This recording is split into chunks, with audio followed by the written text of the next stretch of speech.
Welcome back, Author Nation. This is another Author Nation State of the Nation podcast. We're really excited for you for this one because we're talking again to host Jamie Davis, Michael Evans, CEO of Ream, and we've got indie literary fiction author Joshua S. Narins and indie children's book author Sandra Elaine Scott. So it's another jam-packed episode, and we're talking about building your author brand in hard-to-market genres and accessing library catalogs for your books. So you definitely don't want to miss this one.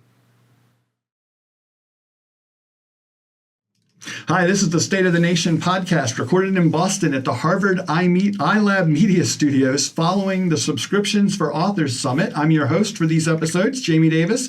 I'm the conference director for Author Nation and an urban fantasy author. Today we're going to be talking about building your author brand in hard-to-market genres and accessing things like library catalogs for your books. I've got a great panel to talk about that today, so I'm going to jump right in to introduce our guests. First, let's welcome back Ream CEO and storyteller advocate Michael Evans. Welcome back, Michael. It's third time's a charm. I love that you're here for all three of these episodes here in Boston. It's fantastic. We also have indie literary fiction author Joshua Narins joining us. Welcome to the show, Joshua. Why don't you tell us a little bit about the genre in which you write? Sure. I'm a literary fiction writer, which is a broad genre. I tend to write character-driven dramas. I also tend to change my voice a lot. Each book that I do is its own thing. So unlike people that write series or are bringing characters through 15 or 20 books, each time I start, it's a blank slate, blank characters, blank voice, blank everything. So it's a whole other marketing challenge where you're not having an entry point of a book one. Mm. And finally, we have Sandra Elaine Scott. Sandra is an indie children's book author and president of the Friends of the Library for Millis Public Library. So welcome, Sandra. Thank you. Thank you for having me. Tell us about the children's books. Are you general children's books? Are they young, old? Actually, generally children's books, predominantly 4 to 8 years old. Okay. And they teach magical confidence. So it's all about inspiring who you are and also instilling the joys of reading and writing. Awesome. I'm going to start off with my question to Michael here to talk about the initial premise of our topic for this episode. Is there such a thing as a hard-to-market genre, or is it more about some genres lending themselves to the mainstream techniques everyone talks about, and there are ways to market everything? There's definitely, so when we define everything, there's ways to market to everyone. But everything, there's certain types of stories that just might not grab on to a readership in the way that would be the way that we expect a significant readership. Meaning, like, you can create a story. There might be no one who's interested in reading a story in which a character just walks up and down a hallway, no thoughts, no nothing else, for just 100 straight pages, right? Like, that's probably a story that, like, you could market it, but is it really going to work? Maybe not. So you can't market everything. Like, but that's like not even that.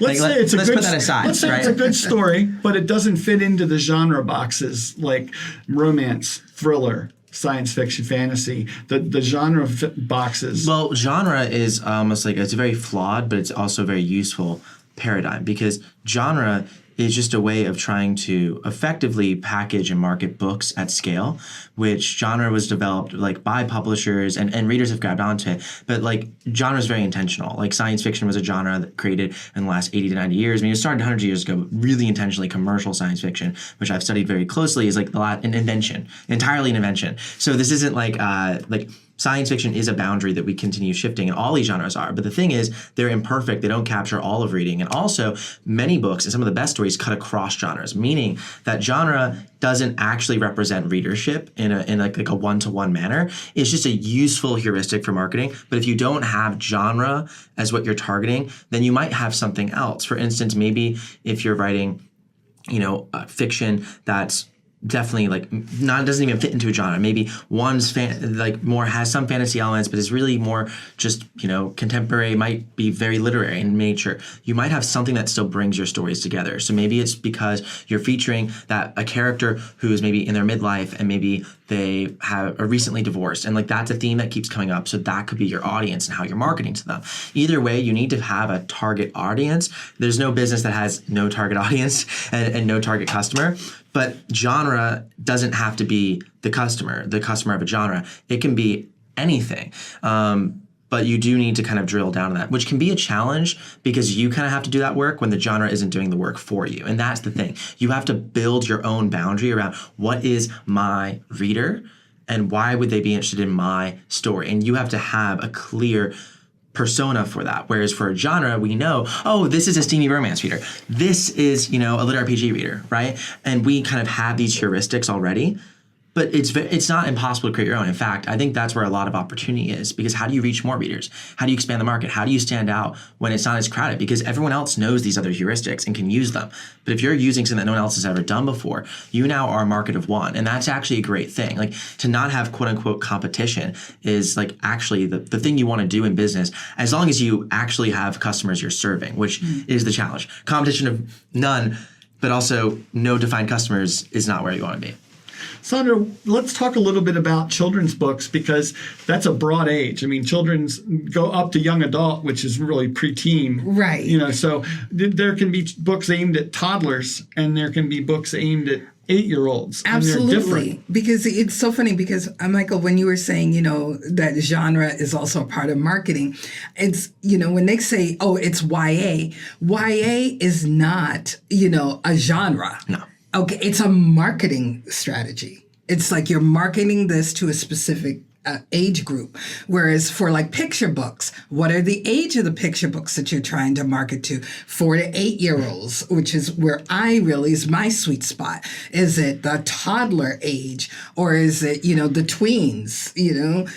Each age is very different, and you're going to market it differently for that, the early chapter reader, where they are developmentally and where they are academically, and how you're going to reach each one. So I agree. Yeah, and as children's books, you have the target audience for the book, and then you have the target purchaser of the book. Absolutely. They're different. And they're very different. So I always say, for me, that for picture, especially for picture books, for the books that I write, that the front cover has to be sexy enough for a child to pick it up, and the back cover has to be sexy enough for a parent caregiver to take it to the cash register.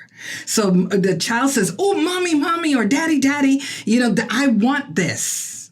And the next thing that the parent does or the caregiver does, flip it around and read it. Flip it through, and then they take it to the cash register. So the urgency of buyer is from the child saying the I want, but the urgency of purchaser is this really going to be beneficial for my child as a reader and for their developmental growth? And so, you're talking about two different things here. You're talking about a great, well-illustrated cover. Absolutely. That is eye-catching and colorful and all the things that a kid's looking for. And you have to have a well-constructed copy blurb. Oh my gosh. I joke about it, several years ago, one of my children's books, Home Casa, I remember I was sitting on my patio, and it took 3 weeks to write 66 words, which was the back blurb of the cover. And I remember calling everybody, and I called my editor, and I'm like, can you tell me what the book is about? And everybody starts laughing. But I needed to craft the perfect words so that a parent would take it to the cash register. Absolutely. Joshua, you've been very, very patient waiting for us. But what is it for you finding that ideal reader? Who is the ideal reader for your books? I'm going to back up just a second, because in my experience, which is limited, literary fiction has a whole host of issues that the other genres don't. Okay. One of them is, if you read science fiction, if you read thrillers, if you read mysteries, you know what you're looking for. Mm-hmm. And if you're the writer, where that audience is. Now, will they accept you? Will they give you a chance? Will the people that read X read you? totally different with literary fiction because there's no place where literary fiction gathers. Most of the promo companies, there isn't even a literary fiction promotional available to you. So, you have a different problem. And I would say that most of the marketing things that I've listened to or attended, they're giving people sort of, I hate to use a fishing analogy, which my dad would love it because he's a fisherman. But they're trawling. They know where the fish are. They're dumping big nets out, and they're hoping they're going to get the right fish in their net through these things. We have to be fly fishermen. We got to find the fish. We've got to present the fish. We've got to do it one fish at a time. So because literary fiction can mean a whole bunch of things to a whole bunch of people. So I find that, the bulk of my marketing, and because each book I write is different, I'm trying to sell the story. I'm not trying to sell the genre. I'm not trying to promo pack email lists. And to be honest, even the traditionally published literary fiction authors, yes, they have websites. Do you ever get an email? No. Literary fiction readers, I don't think, interact the same way, the way romance, fantasy, thrillers interact. So you've got to build the reputation. You've got to build the brand. And is the brand you? Is the brand your publishing company? Is the brand the story? But you've got to present it each time individually and try to bring them in, whether you're doing it through advertising, whether you're doing it at a book fair, whether you're doing it on a podcast. You're working it a different way because that mass concentration doesn't exist. I find... I hear you talking about, it almost sounds like you're really having a one-on-one relationship with each reader for each book. Trying to. Now, my past, I come from the movie business. So, ironically, not to bring up Mr. Weinstein at this time, but once upon a time, if you saw Miramax coming up in the theater, if you saw Merchant Ivory coming up in the theater, the brand of the studio told you this was a movie of a certain type. It wasn't Star Wars. It wasn't Die Hard. Kind of like the imprints of the different publishers. And so, I think literary fiction authors are trying to do that same thing to be successful. It's your name. It's what you do, so they will go with you on different places. And because you're still finding these people one-on-one, but you want them to recognize the name as a brand more than the series of Star Wars or whatever's a YA series or a thriller series. Jack Carr, Tom Clancy. Jack Ryan is the star, not Tom Clancy. Whereas in literary fiction, is it Elliot Ackerman? Is it Richard Russo? Is it Andre Dubois? They see the name and then they're going to give the book a try. We talked a lot about the difference between the story as the brand and the author as the brand at the Subscriptions for Authors Summit this past week. And I'm curious, Michael, what your thoughts are about author as brand, because it was talked about, but it wasn't talked about as much as story as brand. And I'm curious what your thoughts are about developing in that other direction. Well, I think it's actually what's really interesting is when you make the author brand, you're able to learn a lot more from different types of content creators, whereas you have to do a lot of translation work for this making the story the brand. Now, I think that for most fiction authors, when we talk about the broader community and genre fiction and the market, are actually much more comfortable making the story the brand and are kind of almost pioneering in that way because we're not used to building brands on Amazon because Amazon's the brand and the business, and we've all been over that, right? So, but now we kind of get to literary fiction. I really like what you're saying because you do really want them coming back to your name meaning something very specific, and it reminds me of what's happening right now in the YouTube space. So there's actually someone at the school. His name's Wesley Wang. He created a short film on YouTube, about 12 minutes long. It was called, I think, The Summer Before or something like that. I'm butchering it. Wesley Wang is his name. And it was very, it was very literary in nature as a film, right? And it wasn't like a genre where you go, oh, it fits into this niche or category on YouTube, right? Similar to in books, you might not fit into a niche or category, but it just had this beautiful art to it. It was just you watch the video if you haven't watched it and come back and you're like, oh, I understand what he's saying. Well, it got 3 million views, and now it's being produced by a Hollywood studio. And he was a freshman here. He dropped out now. That is wild, but that was a very, in my opinion, like a very literary type of thing. I've seen other people do that as well. Simon Kim is another YouTuber like this. Like, again, I'm looking at a different industry. But then we brought that onto authors like Simon Kim, Ryan NG. These are YouTubers you can all look at who don't fit into a clear category of YouTube, don't have a clear audience, but you know what they do have is definitely a very clear voice and brand that comes through in everything they're doing. And I personally am fans of them. I actually know all of them, so they're somewhat friends. But when you map that onto like being literary as an author, because you can see this visually what they're doing, it's like, well, how are you building a relationship as an author of yours? It's obviously through your use of words, and there's going to be, even if your voice is changing, there's something about your stories that's sticking. One author that comes to mind is Shannon Burke. He is the creator of Outer Banks. So if you watch that Netflix show, huge hit. He was a literary fiction writer for years and years beforehand, and he actually did at one point, I believe, like he definitely got contracts, was able to make a good income, I believe, in a full-time living for a period of time. It was a grind for him, but he's a literary fiction writer, and he as well was very careful about, like, again, there's some concurrent themes in the characters. There's some things that you're coming between that you want to follow the next Shannon Burke adventure, and I think that's actually somewhat easier than having the story be the brand, in a sense, because you're able to make your voice shine through in a way that is sometimes harder when it's the character or the world to continue repeating that success. Meaning, it might be harder to find it, but what happens when that story ends, that series ends, that world ends? It's very hard to find another lightning in a bottle. That's why J.K. Rowling has never had another Harry Potter. But Stephen King continues finding hits. And Stephen King I view much more, in a sense, as a literary writer, because he's spanned genres. He definitely writes genre fiction and horror, but like truly is much more literary in the sense that you're following him. It's about the Stephen King brand, and Yes. there are people that follow Stephen King much more so than just the genres in which he writes. I get that. I think it's also about freedom. You know, I not to use another film reference, but you look at somebody like Francis Ford Coppola, from The Godfather to Apocalypse Now to Tucker, a Man and His Machine, to Dracula. He's done lots of different things where, you know, Scorsese is always known for the Goodfellas casino stuff. But you see Francis Ford Coppola, you want to go see what he's doing. You're interested in his vision, whatever it is, and he's not afraid to go off in directions. And to be honest, that's one of the freedoms literary fiction has over some of the other genres, is those readers have a certain expectation. You have certain things you have to hit, especially with the romance people. But, you know, they are not looking for you to go off on a tangent. They're looking for you to deliver a definitive experience.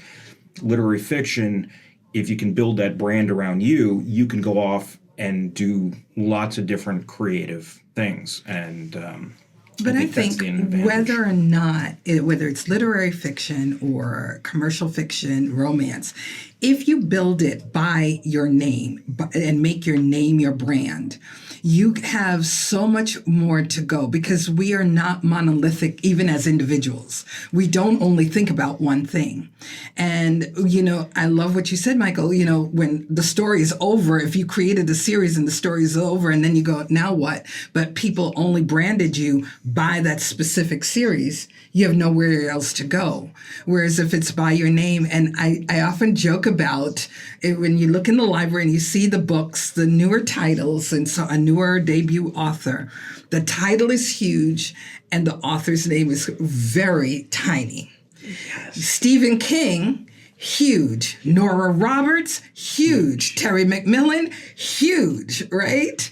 And if it's not huge, if it's gotten a stamp of approval like GMA, and you get the Good Morning America Book Club stamp on it, and so then your name might still be a little small, but you had GMA saying, we endorse that. We endorse her as an author. And so, which has helped a lot in that literary fiction space.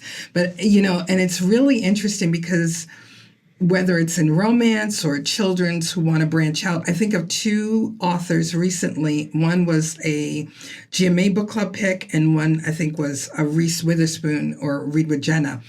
Amy Tintera and Ashley Winstead. One wrote Listen to the Lie, and the other was First Lie Wins.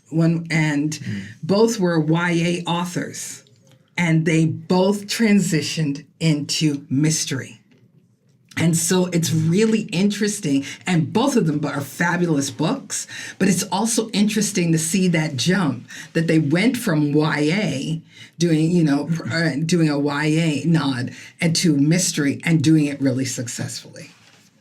I want to transition here a little bit because I want to get into the topic of libraries. And I grew up spending a huge amount of my time in the public library in my hometown. I am still friends with the librarian that cultivated my love for reading to this day. So I want to talk with you, Sandra, because your connection to libraries. I think we as indie authors overlook libraries so frequently that we don't know how to get our books in libraries. We don't know whether we can get our books in libraries. We don't know how to even talk to a librarian. It's so true. And I love libraries. I'm the president of the Friends of the Millis Library in Millis, Mass. And we have an active friends group. And what I often tell all authors is get to know your friends group. Your friends group is the fundraising arm of the library. So they're usually a nonprofit. Some friends groups also may have a foundation and other things. But you can go to your library and say, hey, my book's coming out. I'd love to do a talk. Are you doing author talks? The one thing I caution people or as authors, don't just send your book to the library and say, my book is in the library.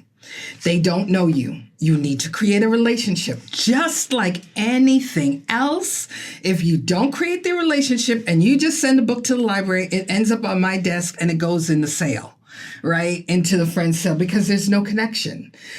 However, it is a place to go. And one of the things now with people getting out of the different Audibles and Spotify for different things, because we have Libby and Hoopla, you want to make sure your books are also available on all platforms so that, for the borrowing purchase and to do that as well. Can I ask a question? To do the libraries, do you need that, LCC number? An LCCN number? You don't need the control number to do it. And if you are publishing your book, you have to get the LCCN number before the book is published. Once the book is published, you cannot apply for it. Gotcha. And it's the pre-control something number. I don't know. But you have to have it pre-publication. Once the book is out, it no longer qualifies to do it. And once you do that and you put that inside your book, then you send a copy to the Library of Congress. But you don't need that to get your book into a library. No, you do not at all. Right, yes. Right. What are your thoughts about libraries as a potential access point for your books, Joshua? I'm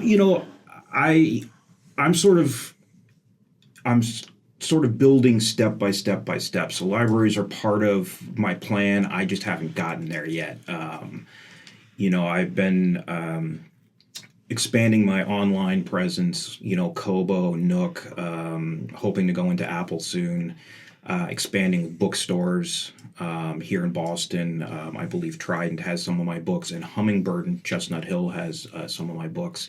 But again, with the bookstores, it's just like the readers. It's one-on-one relationships. It's building that trust, and also finding what their audience likes. I mean, there are bookstores where the bulk of their buyers buy children's books or buy YA books. You have to sort of find out who they're catering to see if you're a good fit.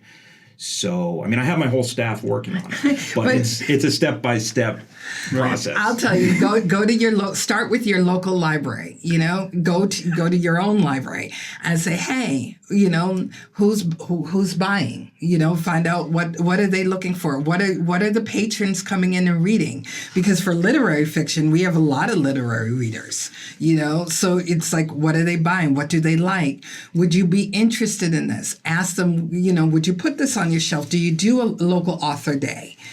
So you get to know them, you court them just like you would anyone else. Well, it was actually the local library. I grew up here and I came back. I spent 20 years in New York, but the local library is where my brother and my sister and I grew up reading. My mom would take us every week to get books, and you would progress through, and we read a lot of that library. So, are there specific tools or platforms that either of you, I guess I'll start with Joshua, specific tools or platforms you found helpful in getting that connection with the individual readers, or is it really just about going to a one-on-one type of event like a? It's a lot of one-on-one type of events. I have had success to a small degree with Amazon ads. I like the ads a lot because I can craft the ad copy, which you can't do on a lot of the other platforms. I wish all the platforms had an advertising system the way Amazon does, because it really lets you pitch the book. And again, you think about the movies, when you would go to the movies and you'd hear that voice come up with the trailer, in a world, set whatever. You have to think in those terms for your ad copy. Now it happened, I worked on a lot of commercials back in the day, so I don't have a problem with coming up with the pitch or the ad copy because it's sort of second nature. And that establishes something. Sometimes, it's people will email me, I really enjoyed the book. I had actually the biggest compliment I had a woman who worked at a place I was going, bought the book in a pre-order, and I hadn't seen her for 6 months. When I came back, she hugged me and said, "Thank you for writing it, and where can I get the paperback?" Wow. So, and she made I said, "You made my day." And she said, "But, and that's what you're trying to build." And I said to her, "Everything I write is not going to be the same." She said, That's fine. I'm looking for the next thing." So, it's that building one-on-one, and, think about people's social media. Now I'm on LinkedIn. When I first started with LinkedIn, you're connected to 1, 2, 3 people. You look up, all of a sudden you're connected to 1,000 people. Mm-hmm. So it's a starting point. The other thing that I've found that's helped a lot is book contests. If your book does well in a contest, that also is a sales pitch. It's not saying you're a better writer than anybody else, but it helps people if they say, "Well, I like the pitch and I like the story, and hey, it did okay here," maybe they'll give it a try. Because you're always trying to get people to give it a try. What about children's books? I have not done any of the ad space, any of that at all. For me, it's really been going to events. During the summer, I'm usually out at different events and going school visits. And, so that in-person event is really where I do really well. And so it's interesting because I hear a lot of people with the Amazon ads and everything. I'm like, that's interesting, but I never had to do that. Around the holidays, my biggest success came from one of my first children's book, The Magical Day, was at the Barnes & Noble in Burlington, where it became a Barnes & Noble bestseller because they used the book for the Christmas sales. Okay. And so it was, the manager at the time made it the featured book. He read the book. He loved the book. Voila. Instantly, I became in the Century Club. It became a bestseller. That was it. That was my lightning in a bottle. Still trying to replicate that. But that was a major bookstore taking a chance on an indie author and saying, yes, it can work. And it did work because people were buying the book, and it was able to get that success. The other thing I'd like to say, as my former career, I was a nonprofit director, okay?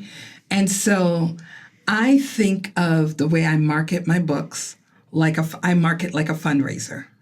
So I'm always in fundraising mode. So, it's like when I do a fundraiser for our library called a Novel Occasion, where I bring 10 authors, major authors, virtually every January. And people know that I'm talking about Novel Occasion halfway through the year, from like June to January when it happens. I treat selling my books the same way. I'm always talking about my books. You should all, I ask people, do they have a card? Does somebody know about you? Where can they find you? And I think so many times as indie authors, we want to sit there and we're so busy writing. And many of my friends are total introverts, that they want to stay behind their little tablet, behind their laptop, and write. But the moment they have to go out and be in front of people, they freeze. Well, you know, we talked earlier. You are your brand. We are a brand. You have to promote yourself at all times. It's like always promote. So market like a fundraiser is what I do. You know, it's like, here's what I have going. Here's who I am. What you see is what you get. I'm about magical joy in my everyday life. So when I talk about it with kids, it's the same. When I talk about with adults, it's the same. If you're being really negative and you're telling me I'm having a really hard day and life sucks, I'm like, And so now tell me what happened really good in your life. And people get mad at me. But that's about it. That's awesome. Michael, final thoughts from you on this topic of out-of-the-box branding ideas and marketing ideas for non-typical genre books. Yeah, I mean, one that I really like is, so like, I love that you're putting like yourself out there in this beautiful way, and like, I want to now read your children's books. If I had a kid, which I don't, I'd be like, this is perfect, right? Because like that's magical joy. Feel it, it's beautiful. A lot of people, right? Like we're speaking on a podcast now, like that's a scary thing for a lot of authors, and not necessarily something we have to do. Like we all love the CUNY. We're like, this is amazing, but like, you know, just in general. Like, how do you put yourself out there, that persona that you have, but maybe not have you yourself, Shannon the human, be the center of the brand, but Shannon the author, the pen name, like as an example, right? So what I've seen for this is like what we call like an obsidian, which obsidians, this is like it's a authorpersonas.com. You can take this like free quiz that tells you what your persona is. And obsidians are people who develop characters of themselves. So like the character is an author. The author is a character. And then you're kind of being that character. And it's not inauthentic, but the whole idea is that we as authors have pen names, can kind of be ourselves. And there's a really good example of this. Their name is Jack Steen. You can check out Jack Steen's subscription. It's on Ream. So if you just search up reamstories.com, go to the search bar, Jack Steen. It's incredible. That brand that they've built, Jack Steen, is all about Jack Steen, the author, being a nurse in an asylum ward for patients of the basically criminally insane patients who are about to be put away to like death. Like that's basically it. And they have it's a horror genre. Yeah, it's horror. Yeah, to be very clear, this is not for children. Not for children. To be very, very, very clear, not for children, right? But also horror is very funny because horror typically is very hard to market in like a lot of the other ways that most of the rest of mainstream genre fiction does. Horror is a very unique, insular community that has a lot in common with children's book challenges and literary fiction challenges. Different challenges, but a lot in common.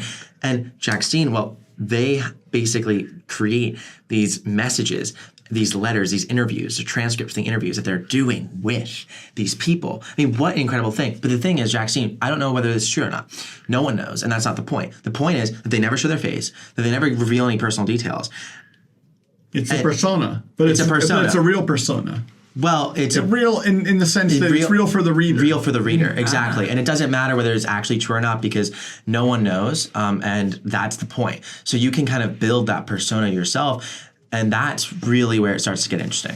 Awesome. Joshua, where can folks find out what you're working on and your books? I have 2 novels that are out right now. The first is called False Neutral, and that takes place here in the Back Bay in the North End. It's a simple story of choices made and not made in their collision, and it's on Amazon. It's on Kobo. It's at Barnes & Noble, and here in Boston, Trident and Hummingbird. My second book is called Clear Cuts. Takes place in a fictional town in Maine near the Canadian border, and it's a raw, visceral tale about the ties that bind coming unbound. Also available in the same places. Awesome. Sandra, where can folks find you? They can find me at sandraelainescott.com, and I'm most active on Instagram as Sandra's Vision. And also, if you want to see me on Twitter or X, as it's now known, and I'm snarky talking about General Hospital, which I'm a fan of, and Sandra Elaine, SEO. So. I should also mention, if you're interested for more information, you can go to joshuasnarinsauthor.com. Very cool. Michael. Y'all have heard from me a few times today. Reamstories.com, and then if you want to check out the platform, read some other authors there, and start a subscription. And if you just want to get some education, join the CUNY, and learn how to build a better business in the future, publishing, storytellersoftheworld.com. Awesome. I'm Jamie Davis. the conference director for Author Nation in November. I hope to see all of you there. You can find out more information at authornation.live. This has been the State of the Nation podcast, and coming to you recorded live in Boston at the Harvard iMedia studios. Thanks to Michael for getting us in there, and thanks everybody for being on the show. And thank you for having me. Thank you for having us. Thank you.